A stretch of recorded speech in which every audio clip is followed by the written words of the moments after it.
Welcome, Hawk fans, to Chat from the Old Cap, Episode 6, featuring Hawkeye legend, Mr. B.J. Armstrong. My name is Tony Hakes. I'm the Director of Regional Programs for the University of Iowa Center for Advancement, coming to you live, once again, from my basement in North Liberty, Iowa, just down the road from the actual Old Capitol. We're very pleased to have a special guest moderator today in Mr. Rod Lehnertz. Mr. Lehnertz is a Senior Vice President of Finance and Operations at Iowa, and in his 25 years with the university, has done incredible work to improve our institution in many ways, including serving as university architect following the 2008 floods, which earned him the 2013 Press Citizen Person of the Year Award and positioned Iowa as the de facto flood mitigation capital of the world. And now, as a Vice President of Operations, he's shepherding the university through another challenge with the COVID virus. And he has most recently been named Iowa Hawkeye Wrestling, the voice of Iowa Hawkeye Wrestling at Carver Hawkeye Arena. And you'll find out why he deserves that honor in just a moment. So, Mr. Lehnertz, absolutely fantastic to have you as our moderator today. And I'll let you take it from here. All right. Thank you, Tony. Yeah, I have a face for radio. That's what they say. Thank you, Tony. And I want to thank the University of Iowa Center for Advancement for setting up these chats from the Old Capitol. They're wonderful in this very strange time we're all living through. It's great for us to connect and get together. One thing in my bio that Tony didn't mention, when I was a student at the University of Iowa more than 35 years ago, I had the honor of being a basketball manager for George Raveling's first 2 years here before transferring to pursue my degree in architecture. But I happened to, you may recall, George Raveling was famous for his hanky-panky sweatpants he'd wear on the sidelines. I'm wearing a 35-year-old and very time-stamped version with the old logo. This was a gift from George to the managers after our 85 season. And I'm even wearing my staff manager with the same logo, staff manager. This is an old T-shirt and old shirt. And it was a great time for me. And it was one of those times when it gave me a chance and an excuse to have a true claim to fame, because our guest today, and obviously B.J. Armstrong needs no introduction to the many, some more than 300 of you with us today. Obviously, he was two-time Big Ten, all Big Ten honoree, fifth in points, fifth in assists. He was the field general in 86, 87 when the Hawkeyes reached the highest point you can reach as a #1 ranking, the only time in the history of our program, and then a #1 or a number 18, but first round draft pick. And as we all know, history tells us he was a Chicago Bulls standard in the 90s and 3 rings with his friend Michael Jordan and the Bulls in the first half of that decade. And we've all learned just a little bit more about all of that in these last few weeks. So great timing and wonderful to have BJ here with us. We're going to spend some time asking BJ some questions and then take some of your questions as we move on. And BJ, I'm going to start. I was probably wearing this shirt the day that George Raveling assigned a freshman basketball player at that time, Michael Morgan, and I, to entertain or bring in and host a basketball recruit from Bloomfield Hills, Michigan, and Brother Rice High School. And little did I know, I was going to be making sure that you got from place to place without getting in a car accident, and would be one of the most beloved Hawkeyes of all time. And we're thrilled to have you here. And I'd like you to start way back then, coming from the Detroit area, playing basketball there. What drew you to Iowa City? And when you had the trip, what stood out to make Iowa City the place for you for the next 4 years? Well, great. Well, first of all, I want to say it's a pleasure to be here. And anytime I have an opportunity to come back and do anything with the university and be back in Iowa, it's the highlight for me. And so it's great for everyone. Thank you so much for attending. And I had no idea that my life over the last 5 or 6 weeks, I would be recounting everything I did 30 plus years ago, right? With The Last Dance and now here. You know, as a kid growing up in the city of Detroit, I had no idea what to expect from the university. My first introduction was from Coach Raveling. When I saw the outfit, I immediately recognized you did the outfit, the logo, and I'm trying to figure out how to bring that back. You know, I have such tremendous memories. That was my first introduction to Iowa. When I would get my recruiting letters, I would look for that logo there. So I have an attachment to that. The thing I remember most is Coach Raveling said, "You just have to see it for yourself." And he did an unbelievable job of recruiting myself, my family, my high school coaches, and all the people that were part of my life growing up then.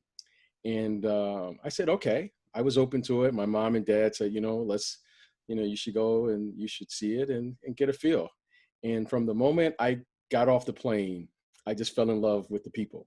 And the people that introduced me, the people were like, the people at the airport, yourself picking me up, Michael Morgan, I get on campus, the coaches, and, one of my dear friends is John Streif. I remember, who we all just adore him, what he means to all of us over the years.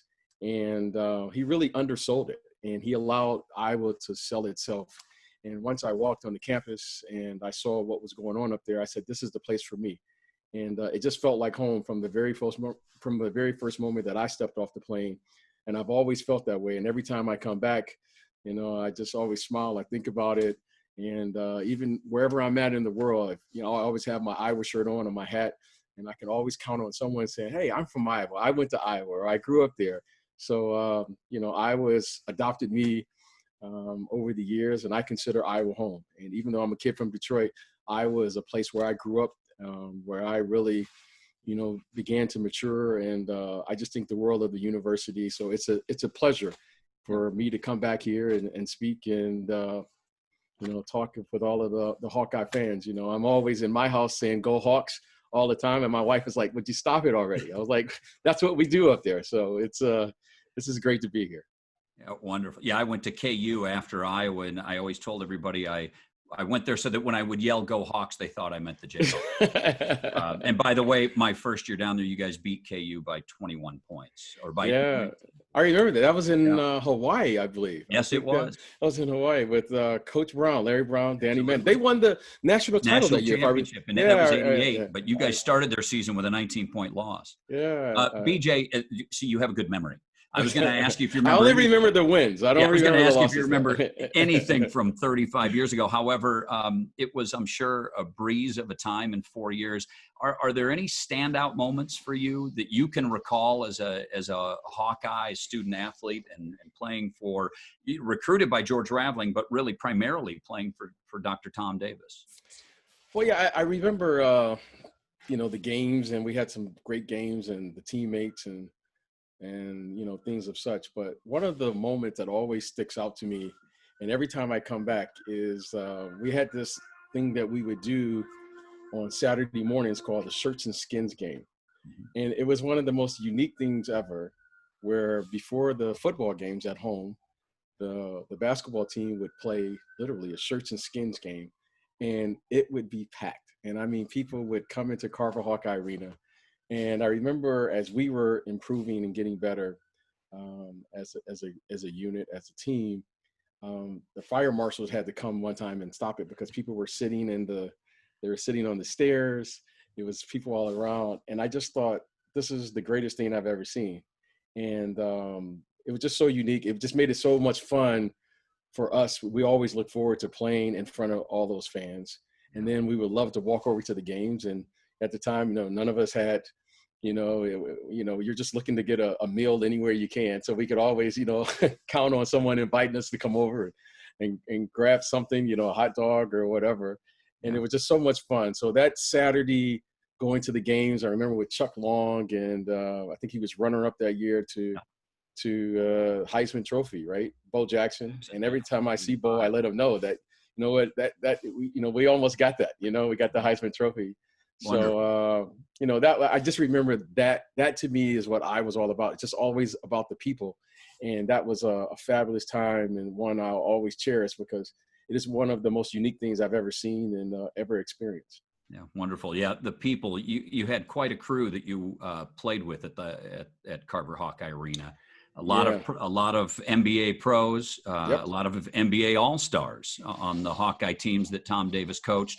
Who were those that we're all assuming you weren't at all like Michael Jordan. You hung out with the gang, and who were some of the players that you remember fondly, or maybe still stay in touch with?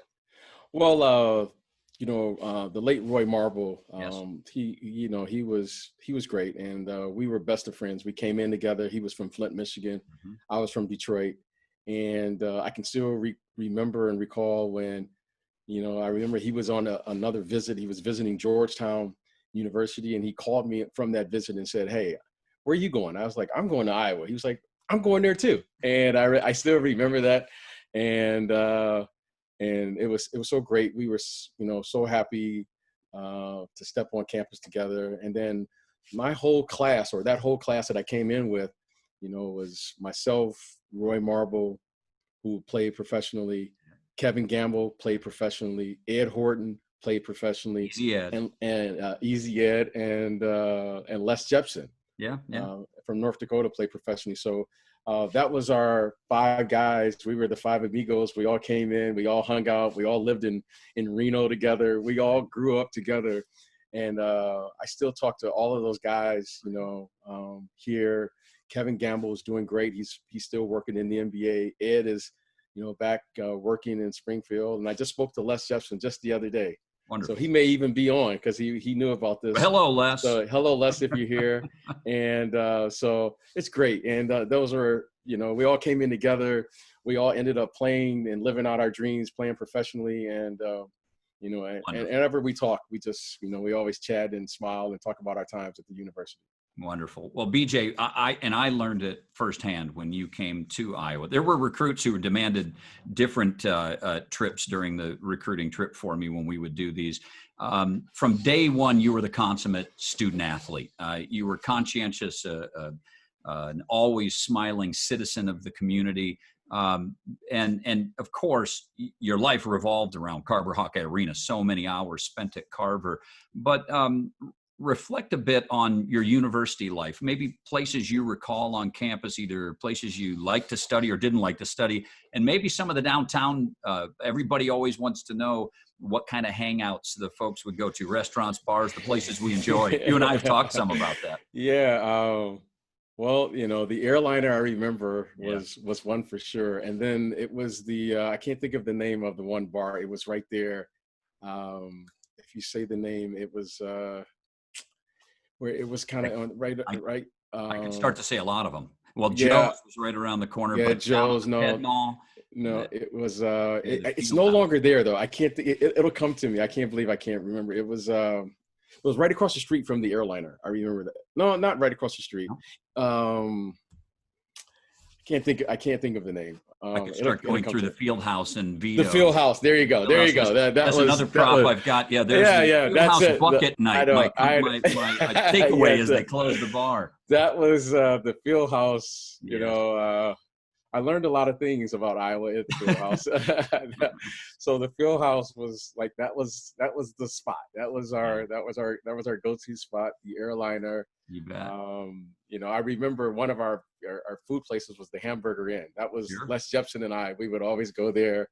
And once we figured out how to get around, we would go to Perkins. That was the places, and it was great. So just so many. Just going to the old field house where they used to play, we would always go there and play, and do things. That was the one place where we would always go and hang out. Especially all of us who were, when we first got on campus, we'd love to go there and play. And so I lived in Reno, and then the football players, they lived across the street, and Slater. There you go. And so it was great. It was getting on the bus system there, the blue line or still there. The blue line, red line. So those were good days. I just remember how cold it would be when you would miss your bus and you would have to walk across the bridge there. So those were good days. Wonderful. Well, we could go on all day about Iowa, but let's take you to the next step. The NBA. I mean, what an honor to be a first-round draft pick. I think 18th in the nation. It's a great honor. And what was draft day like? Do you recall it? Well, yeah. I remember I got invited to the draft there in New York City, and I don't know why you have certain things that you remember, but I remember John Streif. At the time was the trainer, and he was taking me to the airport, and John was going, and, you know, we were talking about how fast those 4 years went by. And I remember John saying to me, he was like, no matter how long this lasts, just do your very best. I just remember him saying that, right? He was like, you're not the biggest guy, you're not the strongest guy, but just do your very best when you get a chance to play in the NBA. And I remember that, and I took those words to heart. And that's all I wanted to do. Is I knew I was having a special opportunity, and I don't know, I've never told that to John, what that meant to me, that, you know what, you had someone that you had watched me come in as a young kid, was watching me leave, and was having an opportunity to continue my career. And he just said, just do your very best. And I always tried to carry that with me in my heart as I played. I didn't know how long my career was going to last. I didn't know if I was truly good enough to play, but I just knew that someone from Iowa that had saw me and knew me believed that I could do it if I could just give my very best. So I always had that there. And even though I was in Chicago, in my heart, I always had, you know, the university with me, because that's where it all began for me. And as far as my career was starting off, and I never forgot that speech. And I went there to the draft. I was drafted by Chicago.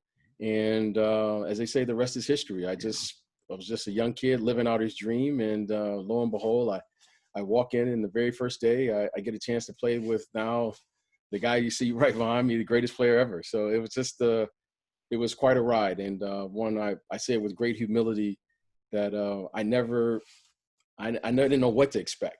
And I certainly didn't know how it was going to turn out. But lo and behold, here I am 30 years later talking about all of those times. And it's a documentary. And now people are like asking me questions about, you know, all types of things that I just never even thought about when I was back there playing. So I'm just a young kid from Detroit who was just trying to do the very best that he could. It was just great. Well, what a great memory. And you're right. We could have 1,000 Hawkeyes on this interview, and every one of them would talk about John Streif with admiration. Yes. His impact on so many, and not just the student athletes, the managers, the staff, a great, great person that we all enjoyed. And it's a neat memory. You were mentioning, of course, and we'll talk a little bit about the documentary, but being in the NBA, it didn't take you long for your career to head toward a quick pinnacle, obviously, right. In 91. What was, as you said, little old Iowa, what was the adjustment like? We get a little glimpse of it on TV recently. What was the adjustment like to NBA life and to the sort of being on the big stage and the stars and the media and everything that was happening? Was that a tough adjustment, or was it, for your calm demeanor, something you could put up with? Well, I wish I was calm. You know, I may portray that being calm, but you know, when I was recruited there to the university by George Raveling, and after my freshman year, George decided, he had moved on, and I was very lucky that Coach Davis came in. Right. First of all, at the time, the AD was Bump Elliott, and you know, we couldn't have picked a better person and a phenomenal coach than Coach Davis. And he was an incredible mentor for me as a player and for all of us. You know, he encouraged us, you know, to be the very best, trying to, you know, go about our, you know, routine and become the best person we could be. And then on the court, you know, he just stressed the fundamentals of the game. So I couldn't have picked a better person to come in my life at that particular time. So when I did go to the NBA, I felt completely prepared as best I could, because the pro game is a totally different game. But as far as the fundamentals and the things that would transfer from one game to another, Coach Davis was fabulous. And every time I come to Iowa, I that's the first thing I do. I make sure that I call Coach Davis, because he's meant the world to me and my family.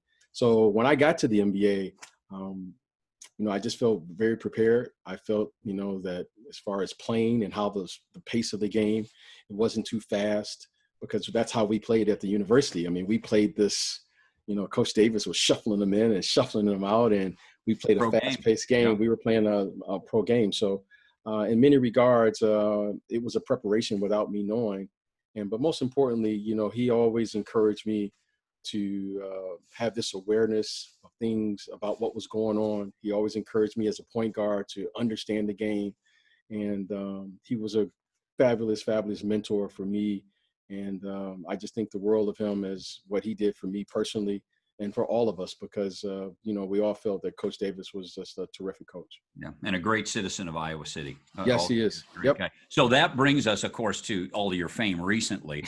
I'll bring up one more prop. I don't know if you can see it. We talk about sweatsuit, George Raveling.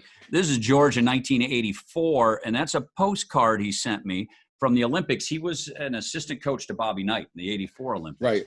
And he sent this postcard, and it said, keep in mind, while Michael Jordan was very good his freshman year at North Carolina, George was being prophetic. He said, this postcard says, "Hi, Rod, our team is really playing great defense, and you can't believe how good a player this Michael Jordan is. He's going to be something in the NBA." He was right, and as we saw in this documentary, the 10 episode documentary, The Last Dance, those Olympics became a coming out party for Michael Jordan. People on a bigger stage started to realize, wait a minute, he's better than the rest of us. But I'm curious about the show itself. Obviously, they were doing a lot of filming over the years and documenting that. How did, from your perspective, how did the film come together? And you were not only obviously featured in it, but interviewed in it. How were you approached and becoming involved in the project itself? Well, yeah, it's interesting.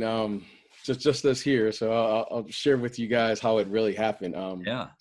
So about 2 years ago or something, someone had reached out to me at the office and said, "Hey, we're shooting a documentary, and Michael would love for you to participate and do some interviews." So, okay, I must get these type of requests all the time. You know, it seems like daily.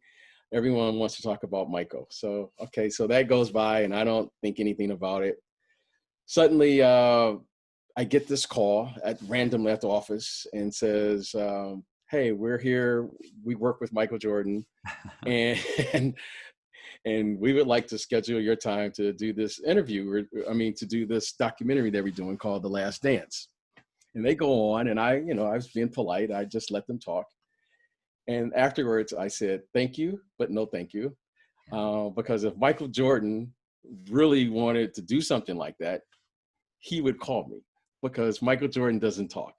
And none of us on that team talks about Michael or anything that happened in our locker room. So he said, "Well, I promise you it's Michael Jordan." I said, well, you have him call me. So about a minute later, he does call. Wow. And we started laughing because I was like, "What are you doing? Like, if someone's supposed to talk, those are the rules of our team back then." And he was like, "Hey, you know what? You're right. I'm getting old. We're all old now. We forget." And we must have laughed for like 45 minutes. So this poor guy was hanging on my office phone, and Michael and I are talking on the cell phone, and it's like, "Oh yeah, you know what? Let me get back. We totally forgot." And so that's how it happened. And Jason Ayer, who's the director, he said, "That's how I knew this was going to be good, because no one talks, like, I know Air Jordan, and Air Jordan is he's the character, he's the superstar, but I also got a chance to meet Michael, and all of us who played, you had your public life and you had your private life, and for us, and the reason that those teams were good is we always had this thing that we just kept sacred, and that was who we were. And so it was real funny. And now to see it, and I tried to turn it down, and then suddenly I watch it, and then I'm being a part of it. So it's great. It was fun to watch. It's fun to relive those stories. Yes. But it was kind of weird, if I can be honest. It's weird to watch yourself, because I never expected 25 years or 30 years later, here I am recounting these stories. But it was fun to watch it with my kids. And that was the most beautiful thing is because my kids loved it. They loved every minute of it. And because they never got a chance to see me play. So that was great to see. Yeah, I hope you showed them the edited, not the uncut version. You enjoyed it. That's obviously an important part of it. I can imagine, as all of us found it, such an in-depth look at what was occurring in a world that we, as you said, weren't welcomed in to see until then. But it's still all edited. It's a long period of time and a relatively short capture. Did it ring true? Did it feel right? Did it feel like you recalled it?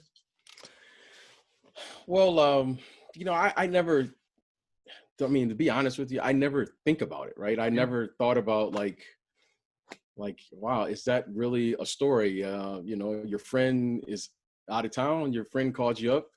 Like, I didn't think that was like a big story. Hey, Michael, what are you doing? Well, I'm about to go to practice. What are you doing? Well, I'm in town. And you go to breakfast and you hang out. And, I think you should join the team again. Yeah.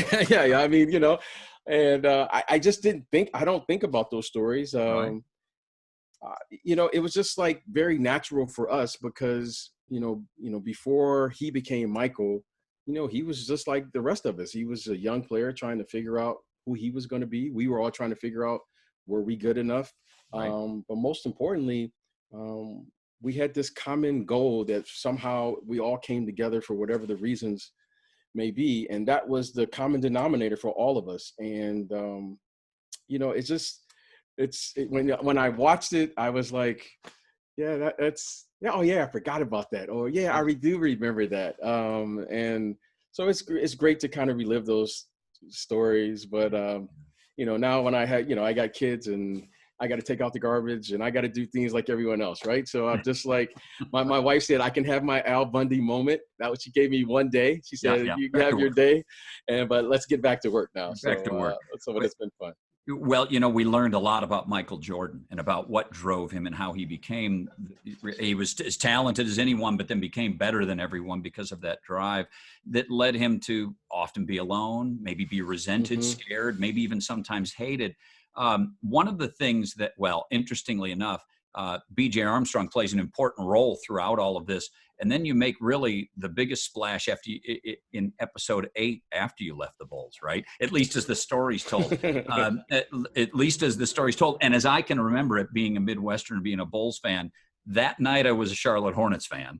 And you took it to Michael Jordan and the Bulls that night, and you let him know you took it. And they used that as a reoccurring theme for Michael, which was, I take a little moment that gives me a motivation to get angry or resent or want vindication, and the next night I score 50 points. He did it there, and they highlighted it, of course. But was that something that you sensed or knew at the time, playing with him and playing against him, that just a little thing and he's going to take off and do it, or was that more editing that was occurring throughout the duration of 10 episodes? Well, when you make that transition to be a professional, you have a certain responsibility that you have to find. You got to find a way to get yourself into that zone. And, if I could speak on it and be very candid about it. So when you play in 82 games, the one thing that I learned very quickly was it's impossible to win every game, but it's not impossible to want to try and win every game. And that's what I learned about playing with Michael Jordan and playing for those teams in Chicago. Every time we took the floor, we tried to win every game. And that is a huge kind of mindset as you come into the league, is that you physically, mentally, some nights you just don't have it. You're playing 4 games in 5 nights or back-to-back or what have you. And physically, you're just not there. And that's the difference between the collegiate game and the professional game. Collegiate, you have time off, you can prepare, you can practice. Where in the pro game, you have to find a way, and whatever works for you may not work for another person. And the genius of what Michael was able to do, because you hear players talk about it all the time, they talk about getting in the zone. And you'll hear a player for whatever reason, they'll get in a zone and they'll be like, tonight I was just in the zone. For Michael Jordan, he had a way of getting in the zone way more frequently than the rest of us. And however he did it, whether it was real or not real, he figured that out. Yeah. So to people on the outside, I could see why people would say that's petty, or people could say revenge. but, you know, and he had this thing where he was going to be at his very best every single time. And he did whatever he had to do to get there. And I always admired that because I always knew that about him. And there was a mutual respect there when someone else is doing their very best. And I get what that may look like on the outside, you know, showing up or competing. But I know that that's how you play. You play the game to win the game. Right. There's no more, there's no less. And that's the respect factor for the game of basketball. Every time I took the court, I felt an enormous responsibility to give the very best. People were paying to see me play. People were paying to see us play. And for some people, they may only see you play once in their lifetime. And I wanted to make sure that I can always look at everyone and say, I did my very best. Now, I didn't make every shot. I didn't win every game, but I can say that with absolute certainty that I did my very best. And for one night, I beat Michael Jordan, just for one. And it was highlighted. And that's all. And that's it. But you know what? And that's all you can do. You do your very best, and you can live with those results. So that's the world that professional sports. That's kind of the world you do. And I took enormous responsibility for that. And that's a respect thing for all of those players who play. And you know, certainly that's the one thing I can say about Michael Jordan and those Bulls teams. We all did our very best. Yeah, and a beautiful message and lesson that goes back to exactly what John Streif told you as you were getting drafted. Right. And is a real lesson for all of us, everybody listening in and watching in today. It doesn't matter if it's the basketball court, or it doesn't matter if it's parenting or your kids' efforts to succeed in school or sports or other things. It's a lesson that you shared with us, BJ, today, that Michael shared with you, that John shared with you first, right. And probably your father, your mother were sharing Sure. with you, because that's what made you who you were at a young age. And we can all learn from that. And we thank Absolutely. you for that lesson. I know with the time we have and people interested in getting these going, getting maybe some of their questions answered. Sure. Tony, I think you're going to take some calls, and while you do, not calls, but messages, and then I'll take those questions and give them to BJ. But BJ, as Tony cues that up, can you talk? Let everybody know what you're doing today. You were with the Bulls, and you're now in Los Angeles. Talk a little bit about everything you've got going on. Yeah, so I was able to play for 11 years professionally, and once I got done playing, I was just very curious how that business really worked. And, you know, how did I really get drafted? You know, how do you trade players? How do you, you know, sign players? You know, how do you, do free agency? And I worked in the front office for like 5 or 6 years as the assistant general manager with Chicago. And it was one of my greatest 5-year window because I learned about the business of sports. And I learned about how, the teams, have signage in the buildings. I learned about, how the teams actually make money. I became very astute to the game and the business. You know, I played the game, I love the game, but there's another side to professional sports, and it is a business. So I'm forever thankful to Jerry Reinsdorf, the owner of the team, who's still the owner of the team, allowed me to see the business and see it from the inside out. And then from there, I stumbled on becoming an agent, which I've been doing for like the last 14 to 15 years. And I had no idea. I just had so many questions that I had as a player. And I thought, here was an opportunity for me to give back to the game and give back to these young men who have the same dream that I had. I wish I would have had an opportunity to ask questions to someone who had experience and who had already done what I was trying to do. And one thing led to another. And here I am, in Los Angeles, still, doing that. So for the last 14, 15 years, I've been working in the sports representation side of the business. And it's been a great transition for me because I get a chance to combine the two things that I lived. I lived sports. I played in that world. And then I also had an opportunity to understand the business and the growth of the business, and to see one of the most magnificent players, Michael Jordan, really help to grow this game globally, which is the game that we're currently seeing. So it's been a great transition for me, and and I've been doing it, been very happy doing it, and I get a chance to work with some wonderful people, some wonderful young people, and also keeps me close by the game that I truly love. Good. Great. By the way, I'm thinking I should turn pro in golf, so maybe you can be my agent. Yes, There's that would several be that are great. on the call that know that that's not true. So BJ, you came back to Iowa City, Grand Marshal last year at the Yep. homecoming parade. Iowa City and the university can't get enough of BJ Armstrong. We just adore you and love it when you come back. And it was clear you're keeping yourself in shape. One of the questions that's come through. Are you still playing some basketball? Do you play league basketball? And do you have a chance to pass any of that on to kids or the youth? Do I play? Absolutely not. And I don't play at all. And the reason that I don't play, it's not because I can't play or I can't do it. It's when you love something to that degree, it's very hard for me just to play it. I have to compete. And I vowed when I did retire that I was I wanted to have that much respect for the game to say I gave my very all. And that was like I wanted to make sure that I give that gift to myself. It's to know that when I retired, it was over. I never wanted to say coulda, woulda, I could have played harder. I could have done something better. When it was over, I wanted it to be over. And so I like to go in the gym and I like to look and watch with my kids, but I just want to be dad. I don't want to be, the player, because when I watch the game now, I'm trying to learn how to watch it as a fan. I always end up watching technically, this is what it is.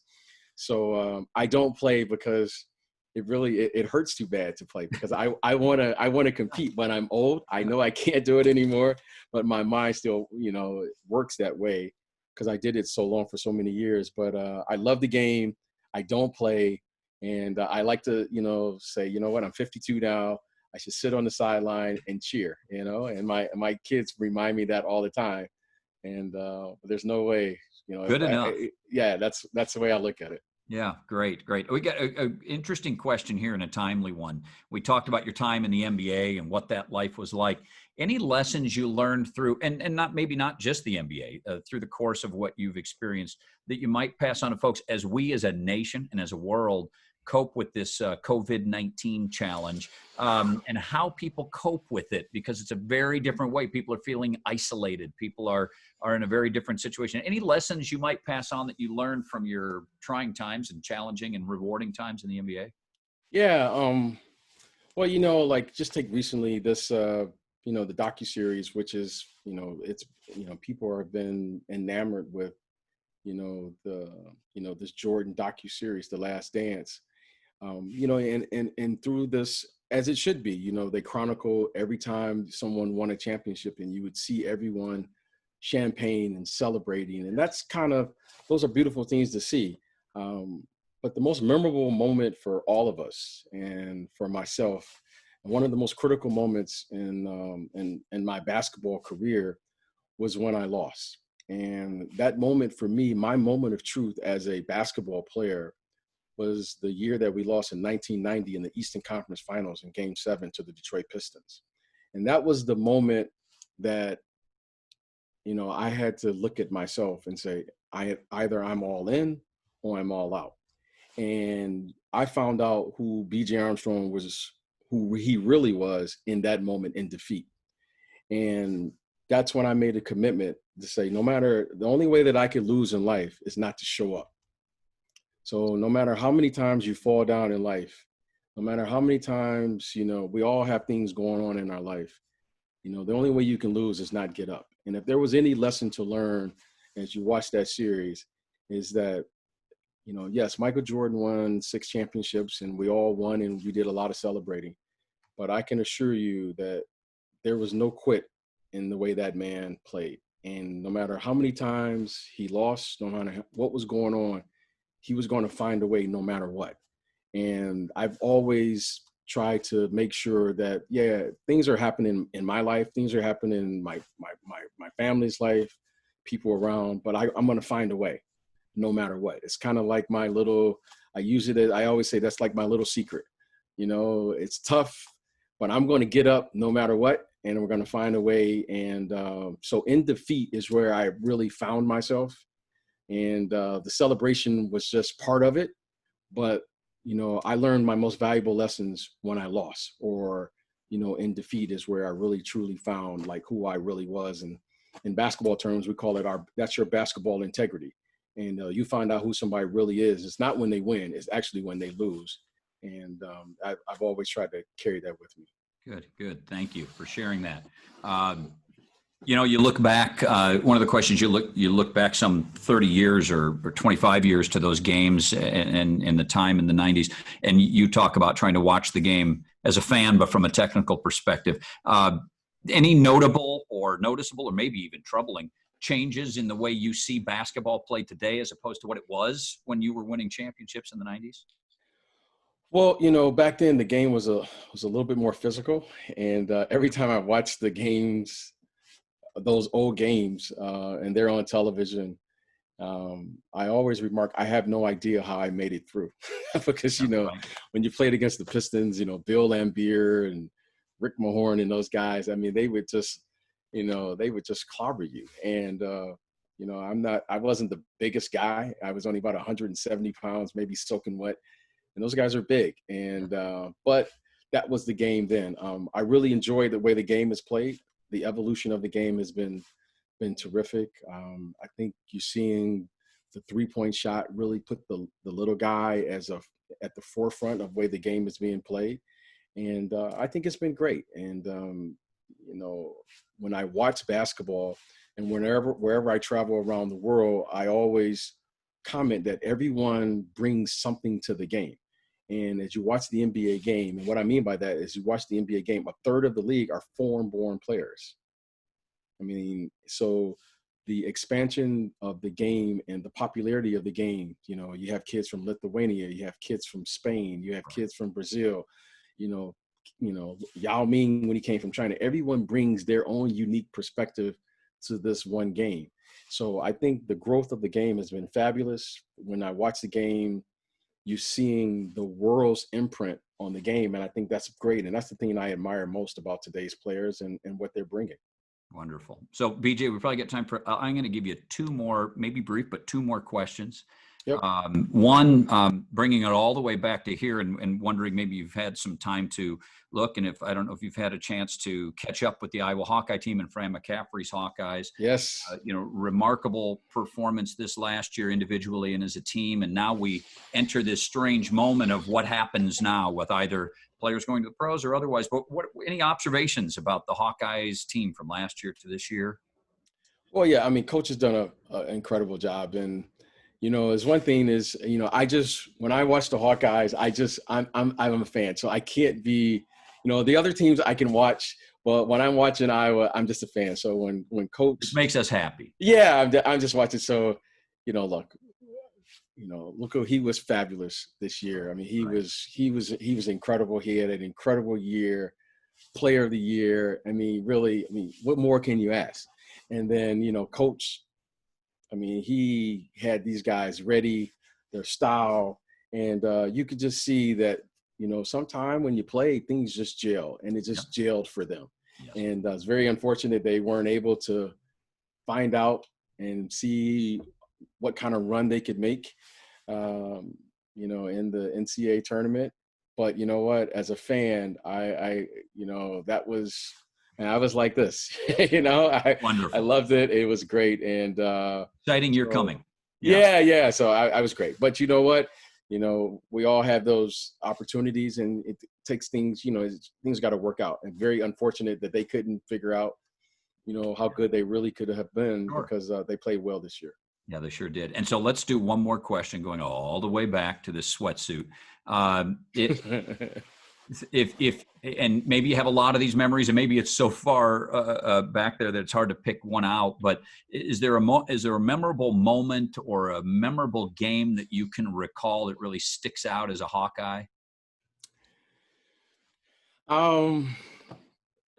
Yeah, there are. There's like these key little things that I remember. One was the Amana Hawkeye Classic. I have no idea. I would always remember the Amana Hawkeye Classics. So I remember those. I think one of the highlights for all of us is the one year we beat Indiana at home. Yes. I think, I don't know, I remember they were in the top 5 and we were in the top 5. And it was one of those moments where it just gave us, I just felt like it gave all of us confidence that we belong. You know, it's like one of those moments that, you know what, we're here. You know, Coach Knight was a Hall of Fame coach, and, you know, they were an excellent program. And I just remember those teams in the Big Ten at that time, right? Michigan was really good. Illinois was really good. Purdue was really good. Oh, and Illinois was really hated. Yeah, Illinois. And that was, I remember, I can recall that game. We were down big at Illinois, and we come back and we win. That's that my game. Most memorable one, because I had a little radio in my ear down in Lawrence, Kansas, trying to pick up WHO and Jim Zabel, who was hard enough to understand anyway. But in that game, you came back from 20 points down in the second half. He started crying at the end of the game, and I couldn't tell what was happening anymore. I remember that game. But as the player in me, it was one of those, because I wanted it I wanted to experience that with that group and our fans, was when we lost to the UNLV. Yes. And I just wanted to experience that with all of us, because I knew what Iowa City was doing. I knew how hard we had worked, and we were up, you know, a substantial amount of points, and give UNLV credit. But that game sticks out to me all the time. And without question, every time I see Kevin or Eddie or any of those guys, somehow we always get back to that game. I know. And when I see the guys from UNLV, they always remind me about that game. So that's one moment in time I wish I could have experienced, going to the Final Four with Iowa City and with the university, because, you know, when we came back from Seattle, I remember all those people at the airport that was there when we came back, and it was just, you know, one more half. If we could have just put that half together. Yeah. And, you know, we had beat Indiana. I think Indiana ended up winning it that season. Mm-hmm. And I can't remember who else. I remember it was Indiana was in the Final Four. I think Syracuse was in the Final Four. I think it was 2 teams in the Big Ten were in the Final Four that year. So that game kind of sticks out, because you know, that's just, I think that's just a former athlete. A lot of folks remember it. I think it's a lesson that we fans are, quote unquote, destroyed by games like that. Yes. It's nothing to us compared to the athletes who have given so much at that moment. And we often forget that when those toughest moments come up. It's the you know, it's those 18, 19, 20, 21-year-olds that have put, you know, the entire season on the line, and that's where the pain is. So we were with you. It hurt us all, but So I remember, but many more great memories than sour ones, that's for sure. And BJ, we've run our course on our time. I want obviously to thank you. I think everybody on the line has so enjoyed hearing from you, seeing you, the success you've had, and your part in the final dance. And I'm not exaggerating it.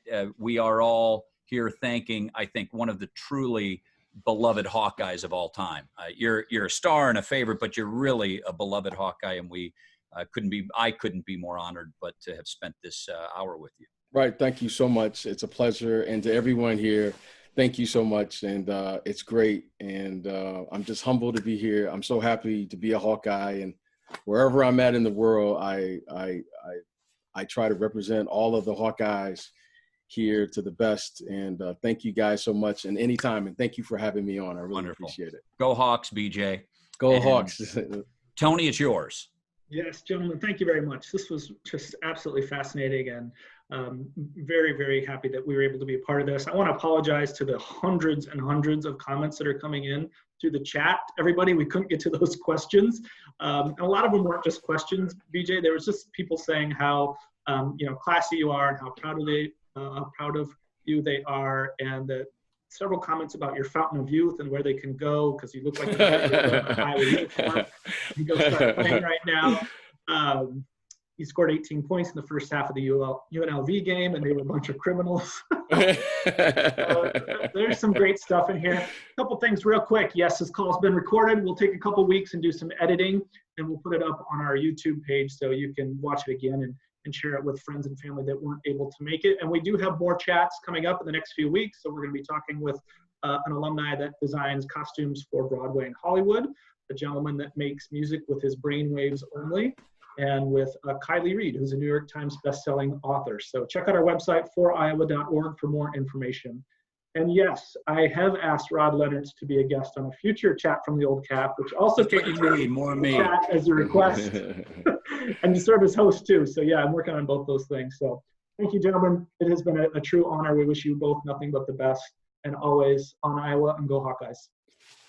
Thank you, BJ. Thank you.